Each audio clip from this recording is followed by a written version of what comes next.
बोला.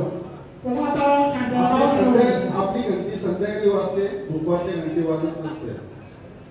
शिवाजी महाराजांना वंदन करून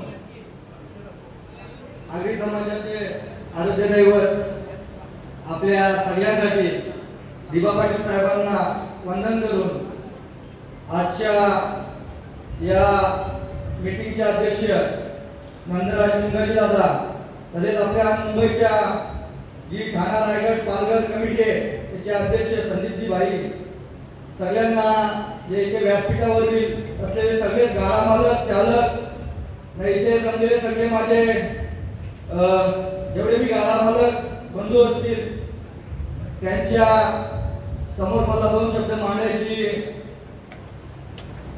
संधी मिळाली. भाऊ तुम्ही माईक समोर थांबा, मला काही प्रश्न करायचे आहेत. खरं तर या युट्यूबच्या माध्यमातून गेल्या 15 दिवसापासून काही आम्ही सुरुवात केली. मी माझ्या एकट्यापासून घाटावरती काय तडजोड चालू होती, या मराठवाडा नाशिक या परिसरामध्ये बंदी घातली होती, नगरमध्ये बंदी घातली होती, याच्यावर काही विषय चालू होते. खरं बोलायला गेलो तर आपली जेव्हा संघटना स्थापन झाली या 2 वर्ष आधी, संदीप भाई बरोबर आहे ना, 2 वर्ष आधी आपली संघटना स्थापन झाली. संघटनेला जेव्हा आपली संघटना स्थापन होताना मेंबर जेव्हा बनवताना सगळ्यांच्या सहमतीने संघटना झाली होती. संघटनेला सर्वप्रथम जे पण अटी, ज्या पण नियती तुम्ही दिल्या त्या अटी आम्ही पाळल्या. जेव्हा जेव्हा आमचे वाद झाले, तुम्ही ज्या वादानुसार आम्हाला पॅनेल्टी दिली ती पॅनेल्टी आम्ही घेतली. खरं तर सुरुवात झाली का दरवर्षी मी मुद्दा मांडला होता युट्यूबच्या माध्यमातून, दरवर्षी संघटनेतील पदाधिकारी चेंज करायचे. हे तुम्ही ठरवलं होतं अभि भाऊ? आपल्या शहराचा सर्वांचा गाडा मालकांचा प्रस्ताव होता, ठरवलं होतं सगळ्यांनी 100%. बरोबर आहे. दुसरी गोष्ट, आज जो हिसाब किताबाचा विषय होता त्या सर्व गाडा मालकांचा विषय होता. सगळ्यांना हिसाब किताब पाहिजे होता ना, का मला एकट्याला पाहिजे होता? मला एकट्याला काय यातून पैसे भेटणार आहेत तर काय संदीप भाई अध्यक्ष आहे, मला काय अध्यक्ष बनायचं आहे का मला या कमिटीवर सदस्य बनायचं आहे? ते काय वैयक्तिक माझे दुश्मन आहेत? तुम्ही ज्या अटी नियती ते तुम्ही ठरवल्या त्या संघटनेच्या माध्यमातून जे ठरवलंय ते माझं म्हणणं मांडलंय. बरोबर आहे अभि भाऊ? 100%.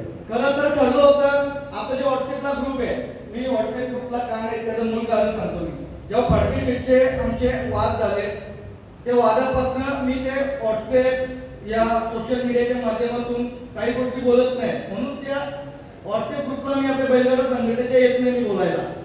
जे बोलायचं मला युट्यूबच्या माध्यमातून बोलतो. खरं तर तुमच्या आपल्या सगळ्या बैलगाडा मालकांकडून क्षमा मागतो का मी त्या व्हॉट्सअप ग्रुपला येत नाही. खरं तर बोलायला गेलो तर अभि भाऊ आपलं ठरलं होतं ग्रुपला कोणी कोणत्या समर्थकाचे फोटो नाही टाकायचे, कोणी तसे वादग्रस्त व्हॉइस नाही टाकायची, आहे का नाही? ठरलेलं का नाही अभि भाऊ? हो ठरलं. बरोबर आहे. आता खरं तर जेव्हा संघटना आपण स्थापन करतो संघटनेचे पदाधिकारी असतात. आता जे संघटनेचे पदाधिकारी आहेत जे विकास खानावकर त्यांचे भाऊ आहेत, विकास खानावकर नाहीये. खरं तर जेव्हा जेव्हा विकास खानावकर, मला अभि भावांशी जेव्हा माझं बोलणं झालं, अभि भाऊंनी मला काय सांगितलं, भाऊ त्याला आम्ही व्हॉइस टाकायला होतो, त्याला हे करायला होतो. चांगली गोष्ट आहे, त्यांनी खूप मेहनत केलेली आहे, काबाड कष्ट केलेले आहेत त्या संघटनेसाठी. त्या संघटनेने फार काम चांगला केलेला आहे हे सुद्धा मी युट्यूबच्या माध्यमातून बोललो होतो. खरं तर जो पदाधिकारी आहे, आता मी जर पदाधिकारी आहे संघटनेवर तर मी बोललो पाहिजे, मी ऍक्टिव्ह पाहिजे, त्यांचे भाऊ नसले पाहिजे. एक तर त्यांच्या भावाला तो पद द्या, काही कारणास्तव ते नगरसेवक असतील या काही असतील एक पाहिजे. भावाला पद आहे ना तुमच्या विकास भाऊ, बरोबर आहे ना? तर तुम्ही त्यांच्या वतीने मुद्दे मांडत असतात नेहमी. 2 मिनिटं. 2 मिनिटं नाही बोला ना, बोला. 2 मिनिटं. काल आपलं फोनवर बोलणं झालं. हो. 2 मिनिटं. सर्वांना समजत नाही. आपल्याला बघा, आपली ऐका ना भाई, अध्यक्ष साहेब ऐका, आपली मीटिंग ऐका. त्याला राहुल भाईंना सांगतो मी, आपला जो काल फोनवर बोलणं झालं विकास भाऊचा जेव्हा विषय निघाला तो विषय मी पूर्णपणे क्लिअर केला.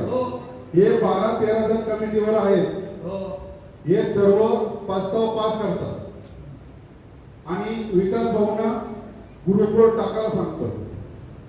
हे ऐका, हे आम्ही सांगतो त्यांना टाकायला, ते नाही स्वतःहून टाकत. मी तुम्हाला कालच फोनवर ते सांगितलं. आम्हाला माहित नव्हतं ना, बाकीच्याला पण माहित पडू द्या ना. आता सचिन शेठ कसे बोलले तुला अधिकार नाहीये, बोलले ना सचिन शेठ.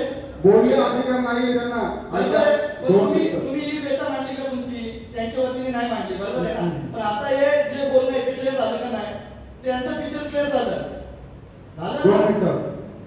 विकास कणावकर जे ग्रुपवरती निर्णयासाठी देतात हे आमच्या कमिटीनुसार हे सर्वांना मान्य असेल, तात्वर करा, नसेल तर काय करा. मान्य आहे सर्वांना? ओके, तो विषय झाला सर. आई भाऊ, जेव्हा बैलगाडा मालक चुकतो, बैलगाडा मालक चुकतो, त्यांना पेनल्टी दिली जाते. प्रत्येकाला पेनल्टी दिली जाते. जो चुकतो त्याला पेनल्टी देणंच आहे. पण संघटना आहे तर बैलगाडा क्षेत्र आहे, बरं ठीक. बरोबर आहे ना.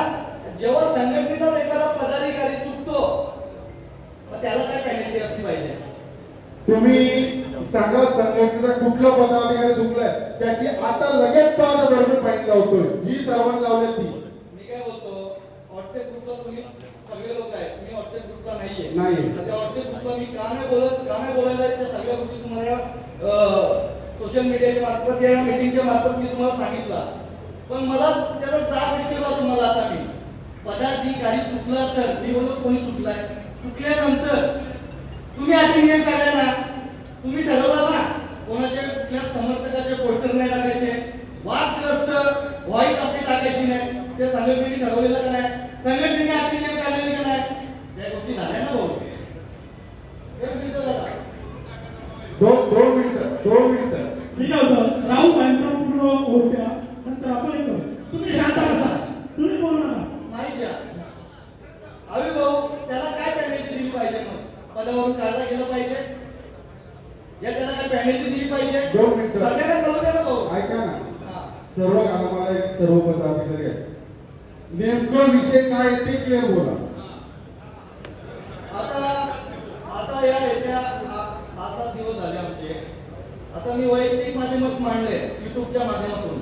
आता बैलगाडा संघटनेचे अध्यक्ष आहेत संदीपभाई माई, त्याच्यानंतर जे पदाधिकारी आहेत, मी युट्यूबच्या माध्यमातून सोशल मीडियाच्या माध्यमातून दोन माझे मी गोष्टी काय आहेत, जे एकतर पहिली गोष्ट हिसाब किताब सगळ्या बैलगाडा मालकांना जे पाहिजे होतं ते मांडलं. दुसरी गोष्ट हे नेहमी 10 वर्ष पण अध्यक्ष राहिले, मला काय अर्थ नाहीये. ऐका ना, नको तर तुमचा प्रश्न राहिला, पण मी तुम्हाला सांगतो, तुम्ही जे ठरवता ना ते ठरल्याप्रमाणे चाला ना. तुम्ही लगातार बोला 10 वर्ष, माझा याचा दुश्मन नाहीये तर त्यांच्याशी माझे कुठे वाद आहेत का काय आहे. आम्ही जेव्हा बैलगाडा क्षेत्र चालू नव्हता संदीप भाई, प्रत्येक वेळेस आपण खांद्याला खांदा लावून होतो का नाही. प्रत्येक घाटापासून खाडपर्यंत मुंबईपर्यंत अभि भाऊ, आज मी माईक घेऊन का बोलतोय, मी प्रत्येक क्षणाला तुमच्या सोबत होतो, प्रत्येक मिटिंगला तुमच्या सोबत होतो. मला जे संघटनेने ज्या मला कधी पावती पण सांगितली, माझ्या वतीने माझी जी अवकाश आहे त्या अवकाशाप्रमाणे मी पावती पण देत होतो. जेव्हा बैलगाडा उत्सव झाला, उसाटण्या अड्ड्याला शर्यती बंदीचा काळ उठला, बंदीच्या काळानंतर बैल आपला उत्सव झाला, त्या उत्सवाच्या माध्यमातून तुमच्या सोबत खांद्याला खांदा लावून होतो ना. होते. तुमचे जे विचार मला पटले ते विचार मी तुमच्याकडे मांडले.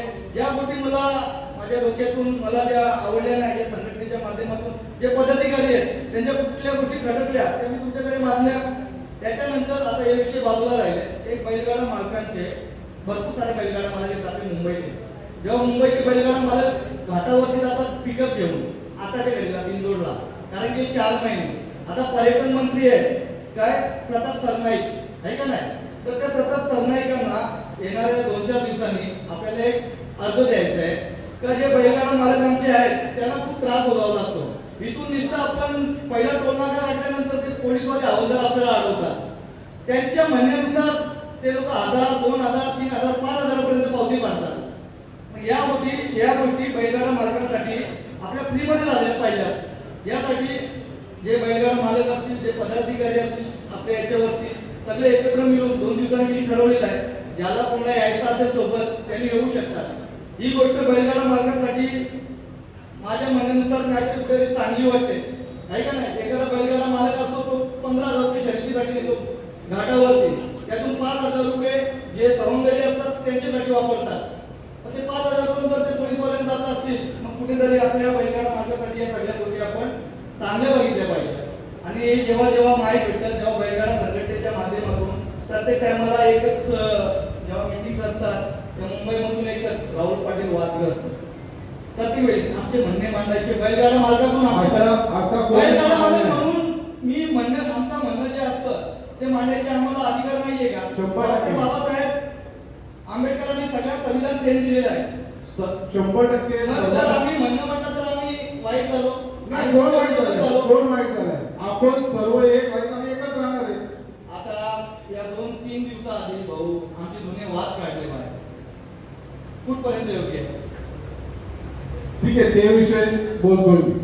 नाही, ऐका, ते विषय नका काढू, ते विषय मी बोलतो हो. तुमच्या दोघांची. ऐका, अध्यक्ष मी तुमच्या समोर या सगळ्या दोन- बैलगाडा मालकांसमोर माफी मागतो. माझी ही पण तयारी आहे. 2 मिनिटं ऐका. ते विषय आहे ना, मी अध्यक्ष साहेबांना तुमच्याशी दोघांशी पर्सनल मध्ये बोलतोय. ते विषय मीटिंग मध्ये ऐका, अध्यक्ष साहेब तुम्हाला पण विनंती करतोय, ते मीटिंग मध्ये विषय काढू नका. ते मी तुमच्याशी दोघांशी पर्सनल इथे मध्ये मला जी बोलतोय. बोलायची संधी भेटली सन्माननीय अरे बोला ना. व्यासपीठाचा बोला तुम्ही बोला. सन्माननीय व्यासपीठाचा एवढा मला दिसतं जे गोरगरीब गाडा मालक आहेत त्या गाडा मालकांनी जे काही 2 शब्द बोलले त्याच्यावर जे मोठे बैलगाडा मालक आहेत त्या बैलगाडा मालकांना प्रत्येक ठिकाणी पुढाकार भेटला जातो. पण जे गोरगरीब बैलगाडा मालक आहेत ते मुंबईमध्ये 5,000 10,000 जे शर्यती करतात ते आता भाऊ बोलले का भाऊ अक्षरशः 6-6 तास 5-5 तास त्यांना मागे थांबावं लागतं. एक तर त्यांच्यासाठी काहीतरी चांगली सुविधा निर्माण करा. जसा उसळण्याचे प्रवीण भाऊ आहेत छोट्या गाडा मालकांसाठी यो दिवस नेमला, मोठ्या गाडा मालकांसाठी तो दिवस नेमला. म्हणजे असं काहीतरी अटी नियम घालावं तेव्हा छोट्या बैलगाडा मालकांना अजून आनंद भेटेल. ज्या दिवशी छोटे गाडा मालक बैलगाडी क्षेत्रामध्ये मी 1 दिवस फक्त गेलो होतो त्यांचा तो आनंद चेहऱ्यावर तो खूप वेगळा होता, फार वेगळा होता. मग अशा काही गोष्टी तुम्ही या संघटनेच्या माध्यमातून काढा. जिथे संघटना आहे तिथे राहुल पाटील त्यांच्यासोबत खांद्याला खांदा लावून आहे. आणि काय चुकलं असेल तर माझे 2 शब्द मागे घेतो. जय हिंद, जय महाराष्ट्र, जय श्रीराम. धन्यवाद राहुल भाई.